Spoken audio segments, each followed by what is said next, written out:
parents shouted, "You're not the daughter I hoped for. You never were."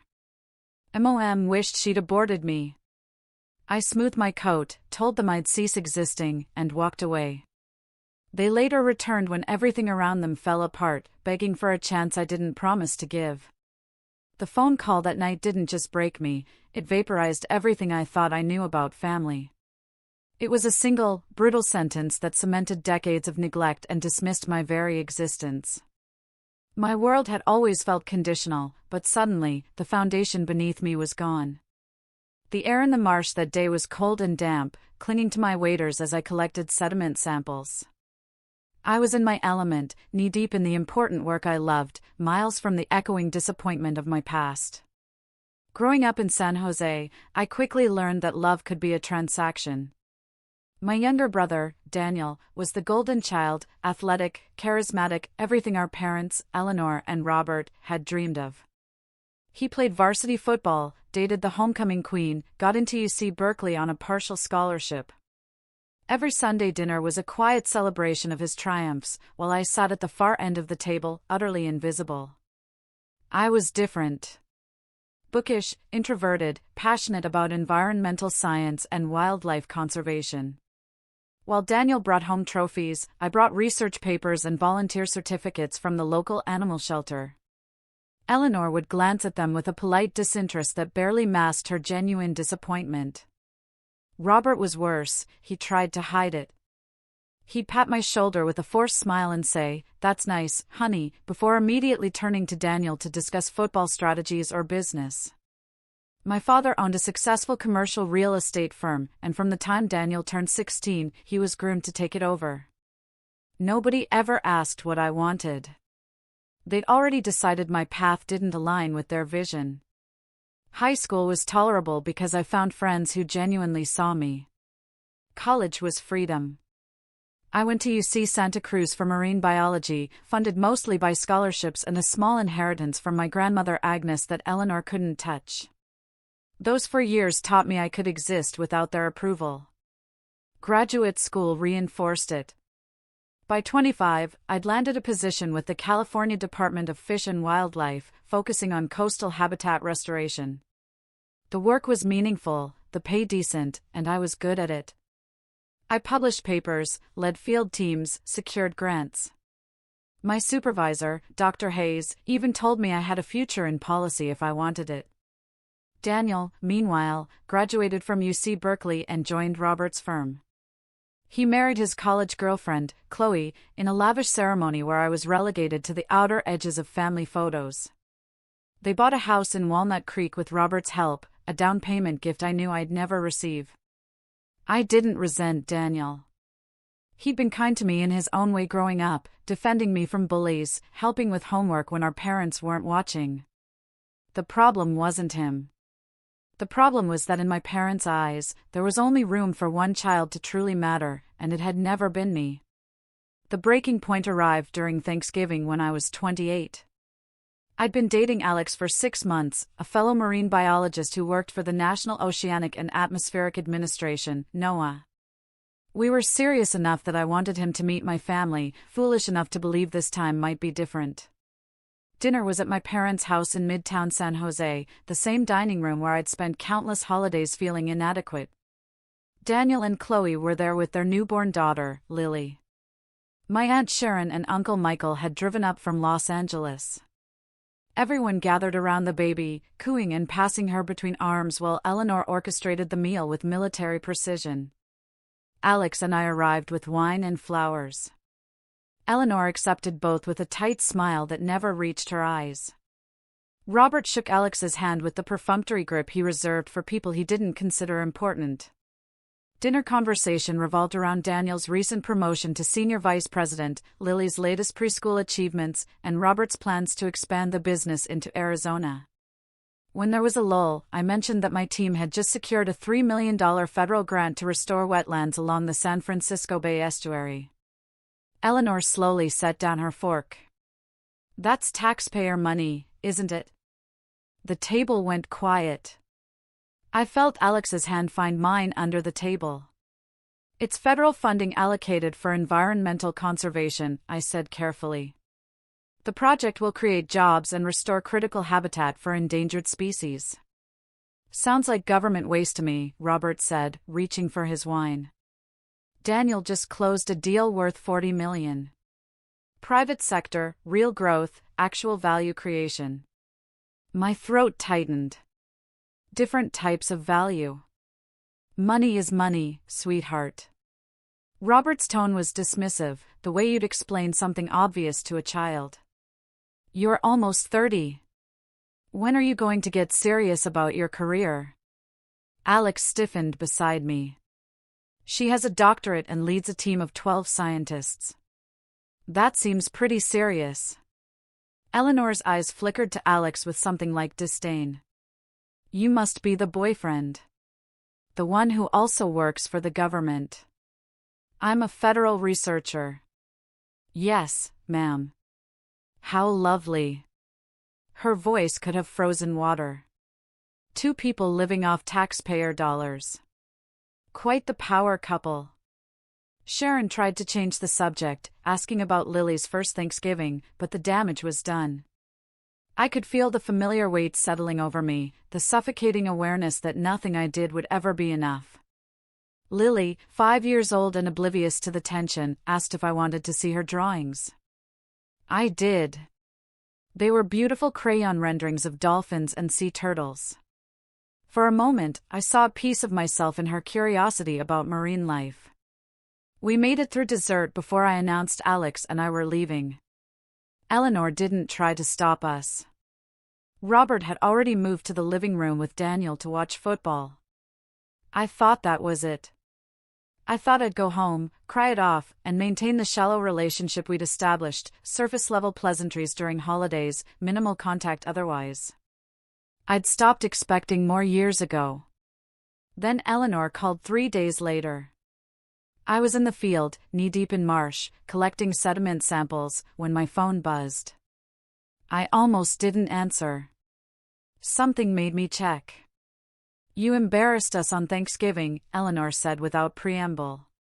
Bringing that boy and flaunting your little government job like it's something to be proud of. I pulled off my gloves, my team working around me. I'm at work, Mom. Can this wait? No, it cannot wait. Your father and I have discussed this extensively. We're concerned about your life choices. My choices are fine. They're not. Her voice had the sharp edge I remembered from childhood scoldings. You're nearly 30, unmarried, working a job with no real prospects. You've wasted your education on a field that will never provide financial stability or social standing. The marsh suddenly felt very cold. What exactly do you want from me? We want you to stop pretending you're satisfied with mediocrity. Daniel has built something real. You're chasing birds in swamps. Endangered shorebirds in critical habitat zones, I said quietly. And I'm good at it. You're good at disappointing us. Eleanor's words were precise. Surgical. You've been doing it since you were 12 and refused to try out for cheerleading. Since you turned down that nice boy, Ben, whose father owns the car dealership. Since you picked bugs and animals over business school. I'm a marine biologist. You're a waste of potential. Her voice rose, the careful control slipping. Do you know what it's like for me at the club? When Carol brags about her daughter, the attorney, when Susan talks about her son, the surgeon, what do I say? That mine is playing in mud for $40,000 a year? Something inside me crystallized. I make $73,000, plus benefits, and I've published 14 peer-reviewed papers. Nobody cares about your papers. Eleanor was shouting now. Nobody cares that you can identify some fish or count some birds. You're not the daughter I wanted. You never were. From the day you were born, I looked at you and knew you'd be difficult. I told your father we should stop at one. That Daniel was enough. I should have. She stopped herself, but I heard the unspoken words in the silence. You should have what? My voice didn't sound like mine. Nothing. Forget it. Say it. Ice ran through my veins. Finish what you were going to say. A long pause, then softer but more devastating. I should have made different choices. You've been nothing but a disappointment from the beginning. I wished I had never had you. Are you happy? That's how much pain you've caused this family. The world tilted around me. My team continued working, oblivious. Someone laughed at a joke I couldn't hear. A heron flew overhead. Okay, I said. Okay, what? Okay, I understand. Thank you for clarifying. Don't take that tone with me. You need to accept reality and make changes. Your father agrees. We've discussed cutting you out of any inheritance unless you get your life together. Go to business school. Find a real job. Marry someone respectable. Stop wasting your life on nonsense. I looked down at my muddy boots, my field notebook filled with careful observations, the water samples that would help determine restoration success. I thought about the grant I'd written that would fund 3 years of critical research, the interns I was mentoring, the ecosystem I was helping to save. I need to go, I said. We're having dinner next month to discuss this properly. You'll be there. No, I won't. Excuse me? I won't be there. I won't be anywhere you are ever again. Eleanor laughed, sharp and cruel. Don't be dramatic. I'm not. My hands were steady as I packed my equipment. You wished you had never had me. You think I'm a waste and a disappointment. You don't want the daughter I am. So, I'm going to make this easy for everyone. I'll stop existing for you. You can't just, I hung up. My supervisor, Dr. Hayes, was watching me with concern. Everything okay? Family stuff? I'll be fine. I wasn't fine. I drove home in a daze, called Alex, and cried for 2 hours while he held me. Then, I did something I should have done years earlier. I blocked Eleanor's number, then Robert's, then Daniel's because I knew they'd use him as a messenger. The next week, I changed my emergency contacts at work, removed them from my social media. When a card arrived for Christmas, I returned it unopened. Daniel tried anyway. He showed up at my apartment 3 weeks after the phone call, standing in the hallway looking uncomfortable and guilty. I almost didn't let him in. They sent you, I said through the cracked door. Nobody sent me. I came because you're my sister. His eyes were red. What Mom said was unforgivable. I told her that. Dad, too. They know they screwed up. They've been screwing up my entire life. This was just the first time they said it out loud. I know. Daniel's voice broke. I know I should have defended you more. I was a coward, but please, don't disappear. You're my sister.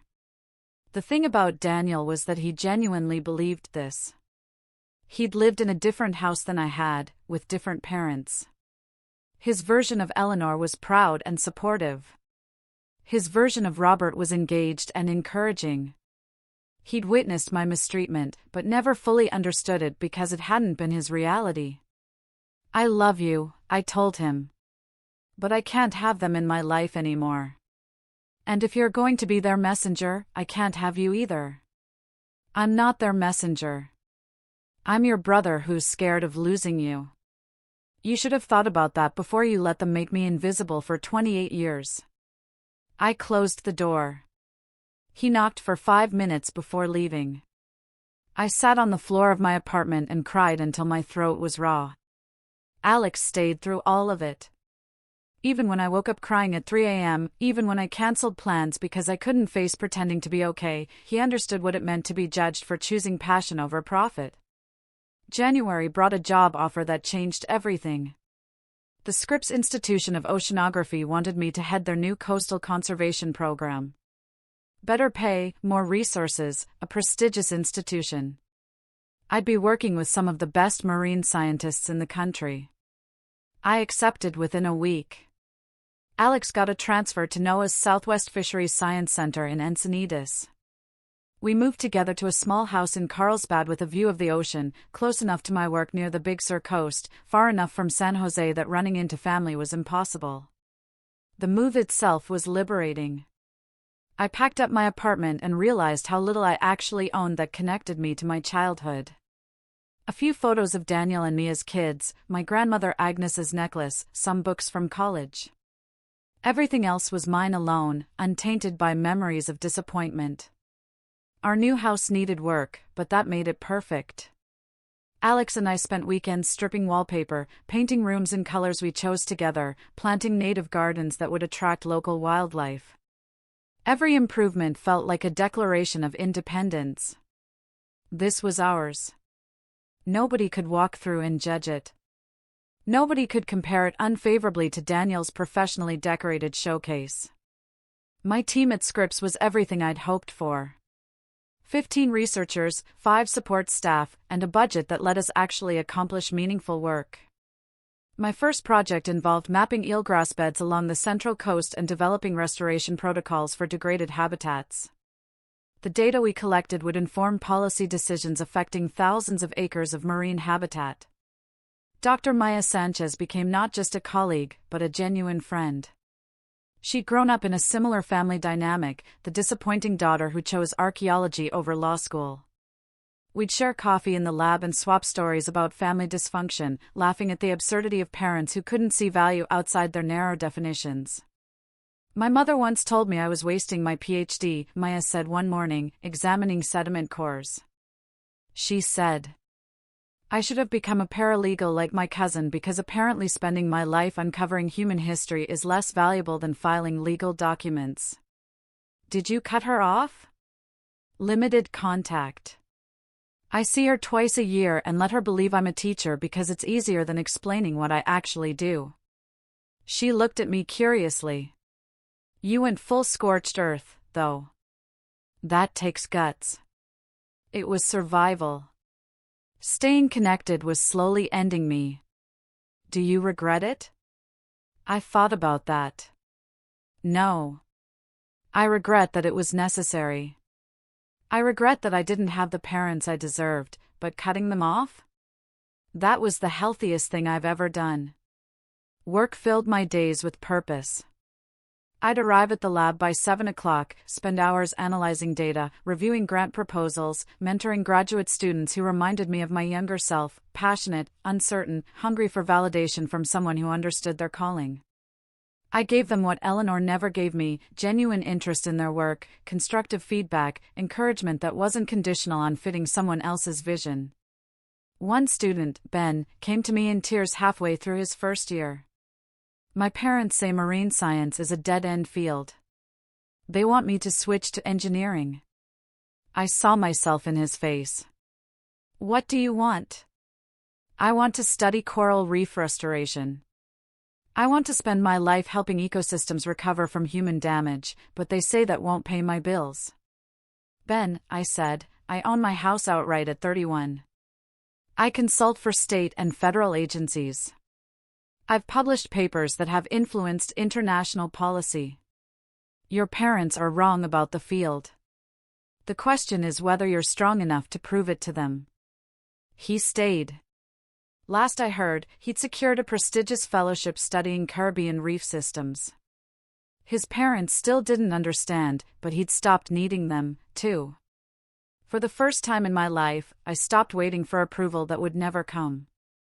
I stopped justifying my existence to people who had already decided I wasn't enough.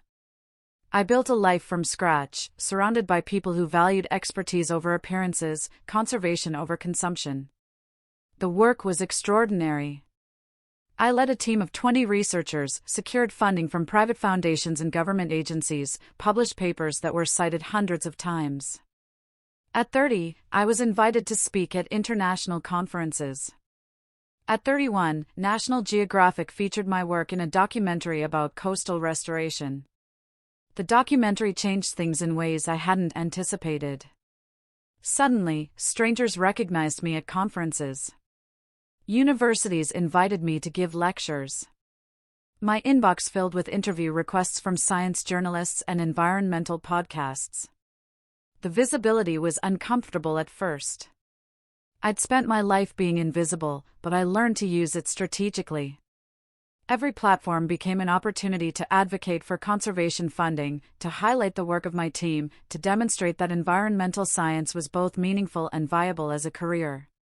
One interview question stuck with me. A reporter from a science magazine asked, "What drives your passion for this work?" I almost gave the standard answer about loving the ocean, about wanting to protect ecosystems for future generations. But something made me honest. I spent my childhood being told that what I cared about didn't matter. That studying living systems was frivolous compared to business or law. I do this work partly because it needs doing, but also to prove that the people who dismissed me were catastrophically wrong. Every restored wetland, every protected habitat, every policy I influence, it's proof that they didn't know what they were talking about. The quote appeared in the article. I got emails from dozens of scientists sharing similar stories. Apparently, parental dismissal was a common origin story in conservation biology.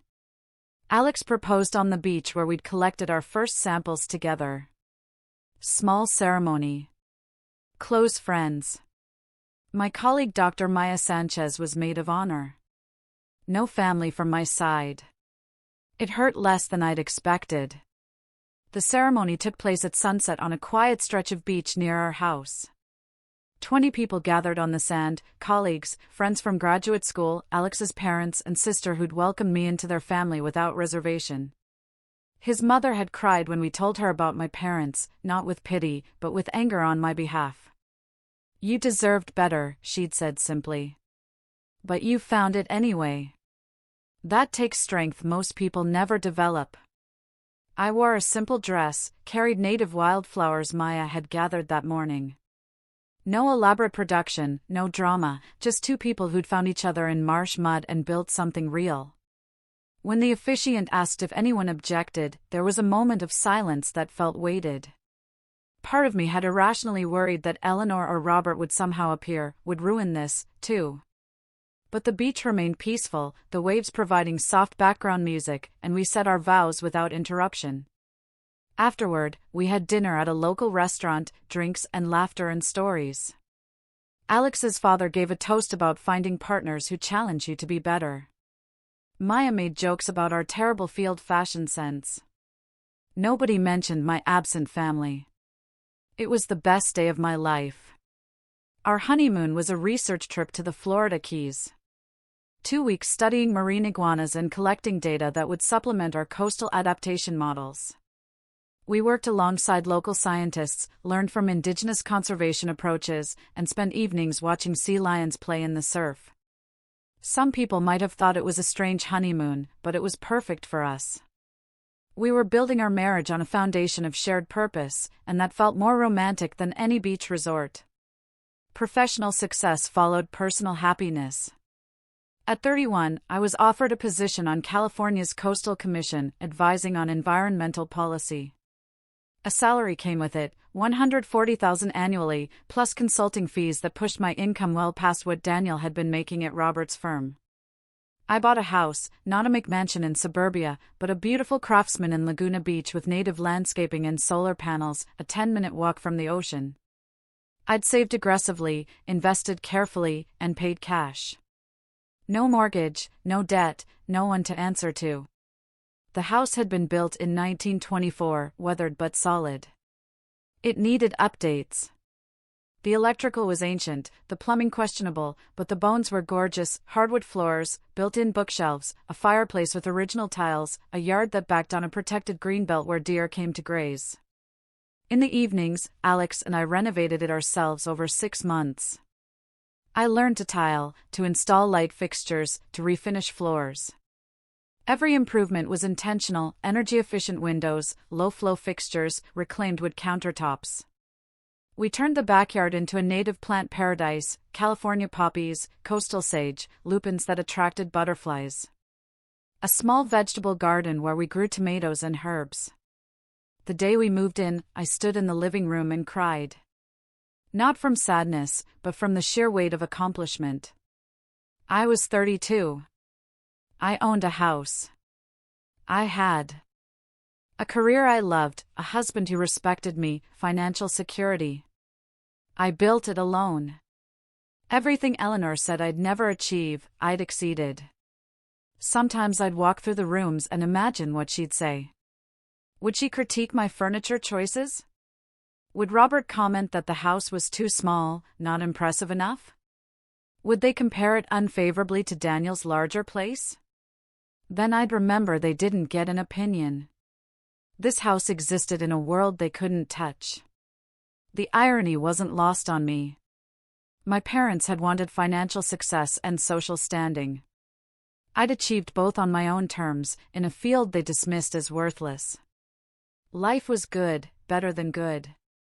I had a husband who loved me, work that mattered, colleagues who respected me, and a home I'd built myself. The grief over my family faded to a dull ache I only noticed occasionally, usually during holidays. Thanksgiving that first year without them was strange. Alex's family invited us to Seattle, and I spent the day with people who asked genuine questions about my research, who complimented my contributions to dinner, who made space for me at their table without conditions. His nephew asked if I could help with his science fair project. His mother framed a photo of our wedding and hung it with the other family pictures. Christmas was harder. I kept thinking about the years I'd spent hoping this would be the holiday my parents noticed me, the gifts I'd carefully chosen that were opened with polite disinterest, the conversations where I was background noise. Alex found me crying on Christmas Eve, watching snow fall over the bay. Missing them, I said, missing what they should have been, the parents I deserved. I'm not sad about losing Eleanor and Robert as they actually were. I'm sad about losing the possibility that they could have changed. They had 28 years to change. I know, but there was always this stupid hope that next time would be different, that they'd finally see me. Walking away meant accepting they never would. He held me while I grieved. Not for the people they were, but for the relationship we never had. But mostly, life was good. Better than good. I had a husband who loved me, work that mattered, colleagues who respected me, and a home I'd built myself. The grief over my family faded to a dull ache I only noticed occasionally, usually during holidays. Then, 5 years after I'd walked away, my phone rang with a number I didn't recognize. I almost didn't answer. I was preparing for a presentation to the state legislature, focused and busy. Something made me pick up. Hello? Is this? A male voice, uncertain. Is this Daniel's sister? My stomach dropped. Who is this? It's Michael, your uncle. I got this number from your old college roommate. Took some digging.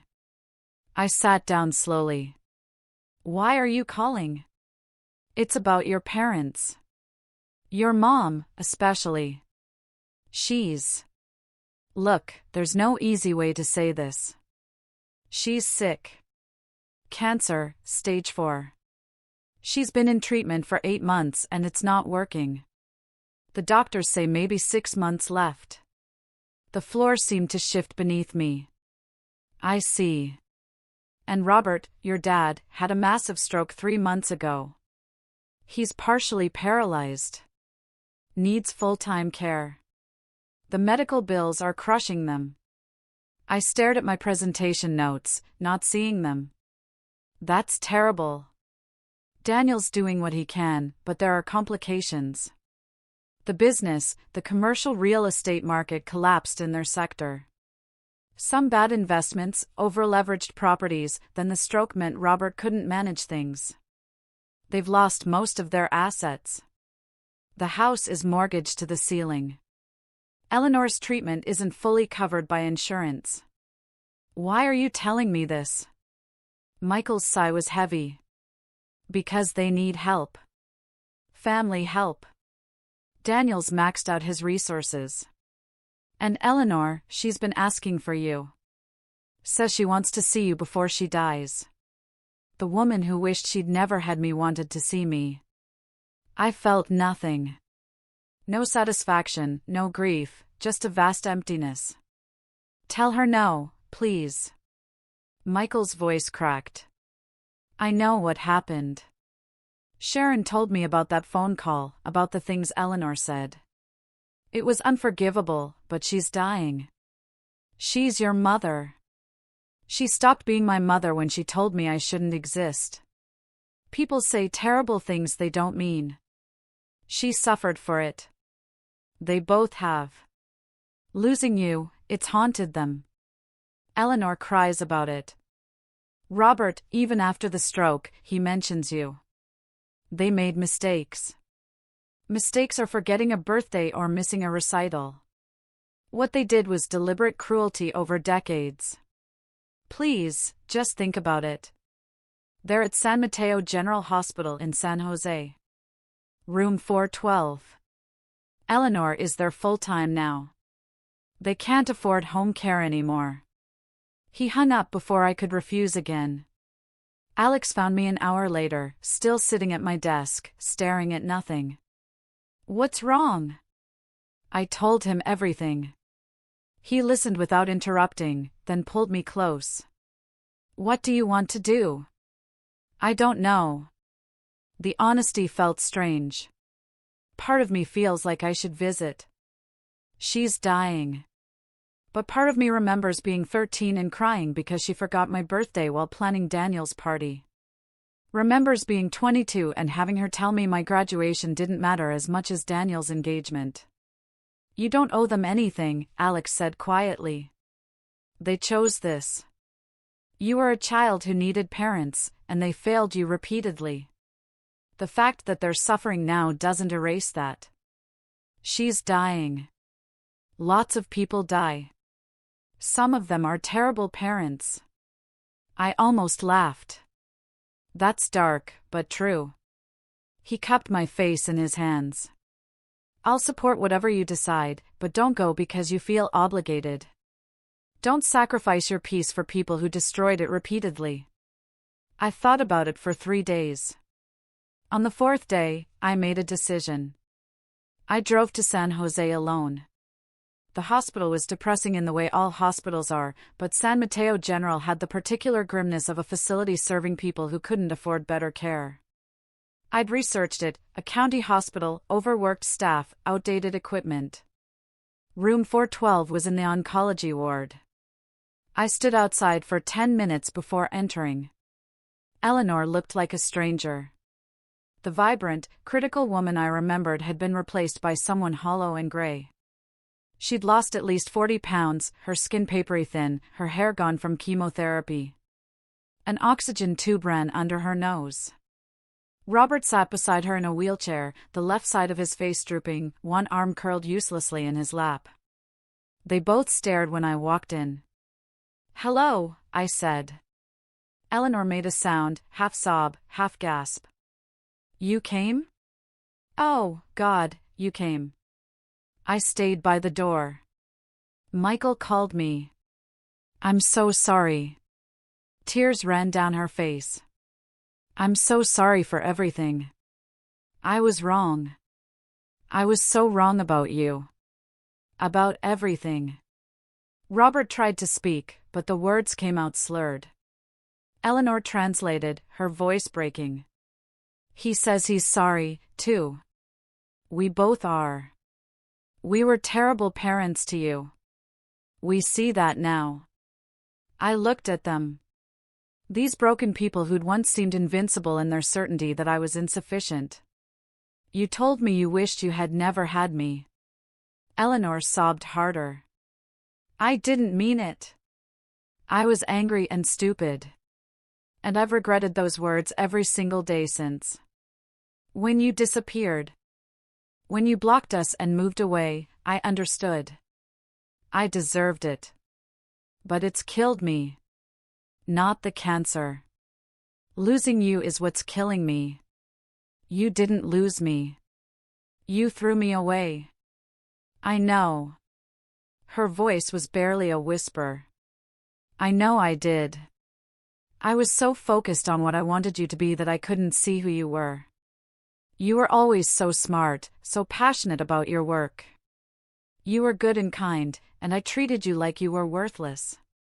I destroyed my relationship with my daughter because she wasn't the doll I'd imagined.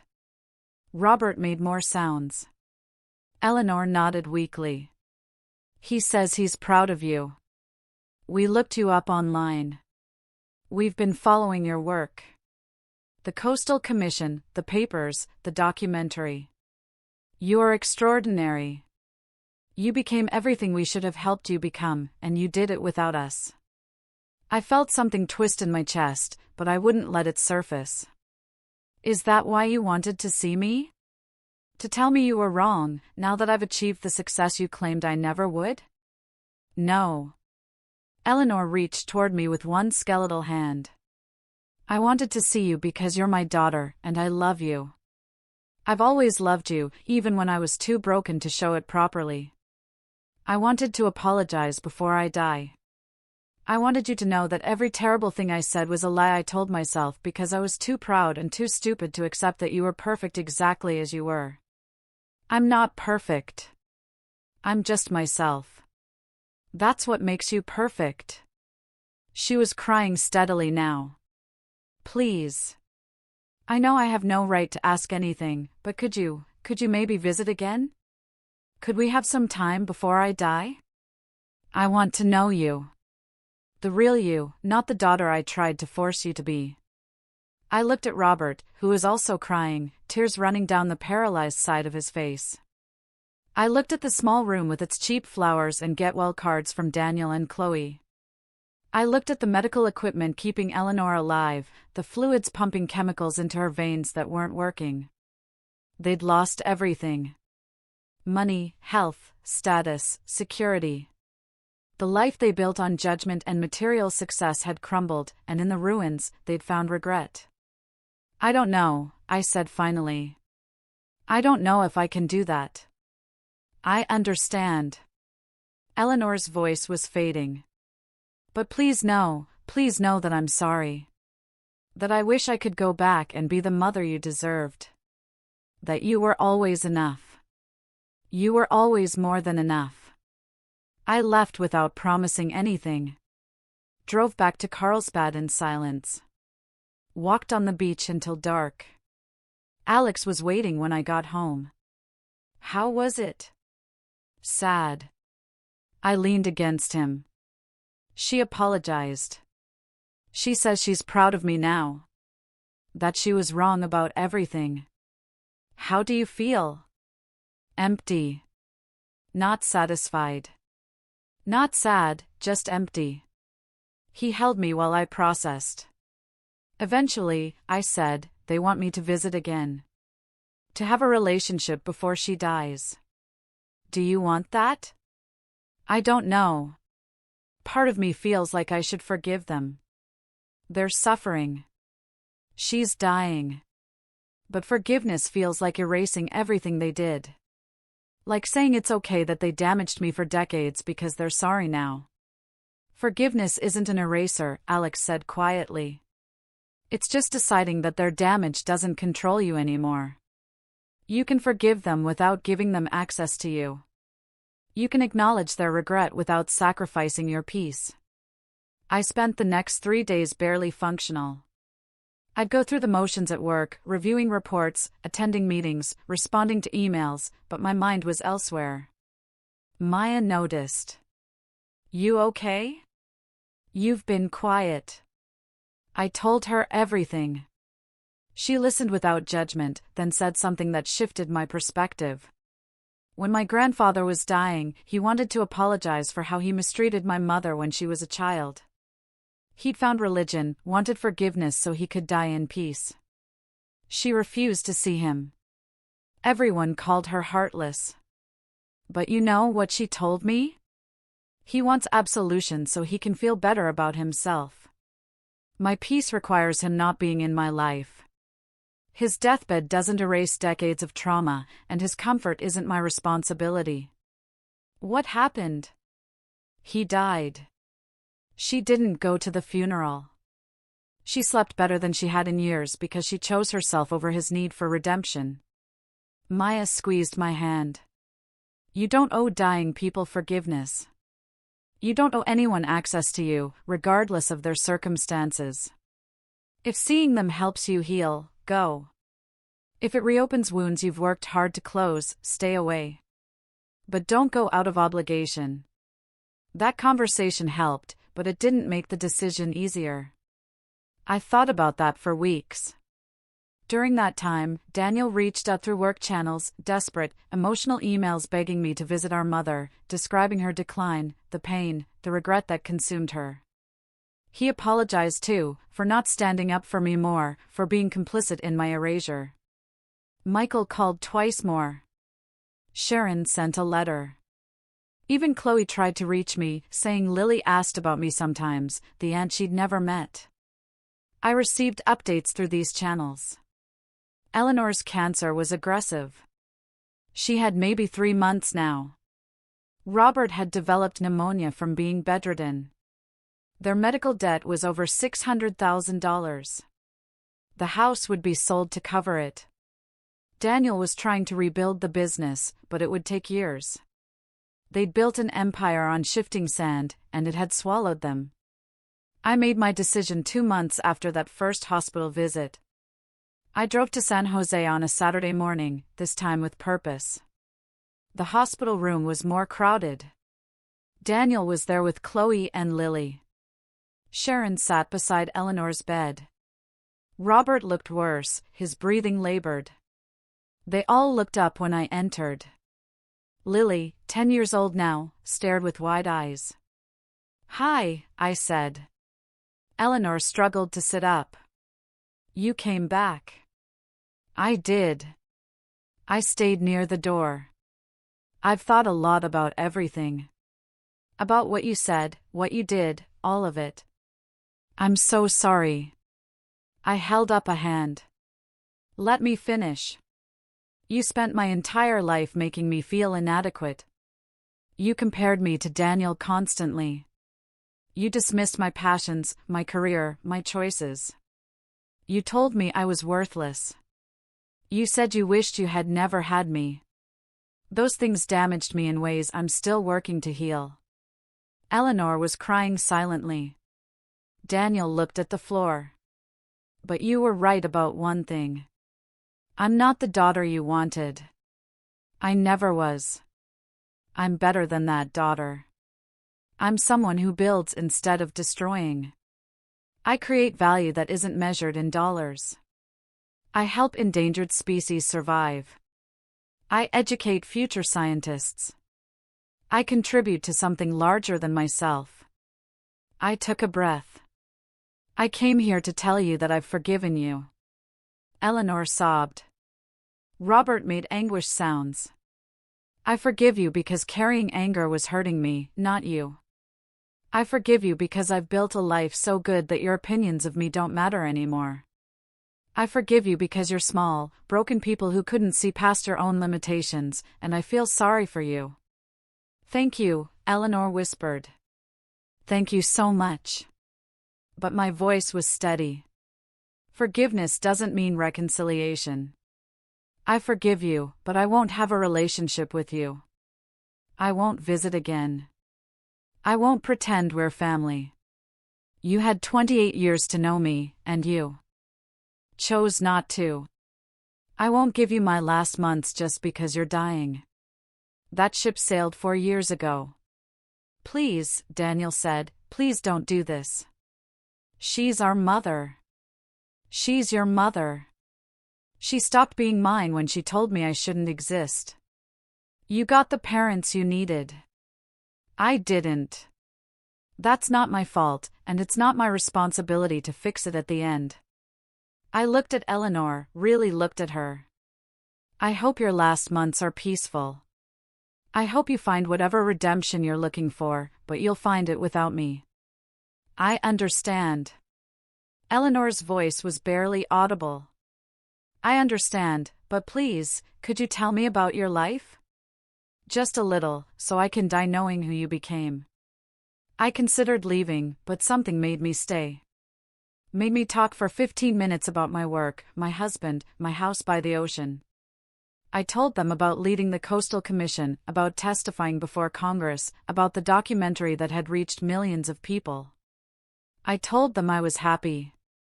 Eleanor listened with her eyes closed, crying quietly. When I finished, she said, "I'm so proud of you. I know I have no right to be, but I am. You're exactly what the world needs." "Goodbye," I said. I walked out and didn't look back. Daniel followed me to the parking lot. "How can you be so cold?" His voice was accusatory. "She's dying." "I know." I unlocked my car. "I'm not cold. I'm protecting myself from people who hurt me repeatedly." She apologized. Apologies don't erase damage. They don't entitle her to my presence, or my forgiveness, or my time. She made choices for nearly 3 decades. I'm making mine now. What about Dad? He can barely speak, but he's trying. He wants to know you. He should have wanted that when I was 12. When I was 16? When I was 25? Not now, when it's convenient for him. Daniel's face hardened. "You're punishing sick people. That makes you just as bad as you think they were." "No." I met his eyes. "I'm refusing to set myself on fire to keep them warm. There's a difference. You stay if you want. You be the good child who sacrifices everything. I'm going home to my husband and my work and my life. The life I built without them. The life they said I'd never have." I drove away. In my rearview mirror, Daniel stood alone in the parking lot, looking lost. Eleanor died 6 weeks later. Sharon called to tell me. I thanked her and hung up. I didn't attend the funeral. I sent no flowers, no card, no acknowledgement. Robert died 3 months after that. Same response. Daniel tried to reach out several times over the following year. I never responded. As far as I was concerned, I had no family in San Jose. But I had family. Alex and I adopted a daughter from foster care when I was 35. A brilliant 8-year-old named Jasmine who loved science and asked endless questions about marine ecosystems. We gave her the childhood I'd wished for: support, encouragement, unconditional love. At 37, I was appointed to lead California's new Climate Resilience Initiative, a $50 million program coordinating coastal adaptation strategies statewide. The governor mentioned me by name in a press conference. National media covered the story. One article mentioned my background: doctor, narrator's name placeholder, from UC Santa Cruz, decorated researcher, policy expert. No mention of family. I'd made sure of that. My work has been cited in Supreme Court cases about environmental protection. Students travel across the country to work with me. I've testified before the United Nations on coastal conservation. My salary is more than Robert made in his best years. I never think about whether Eleanor and Robert saw any of this before they died.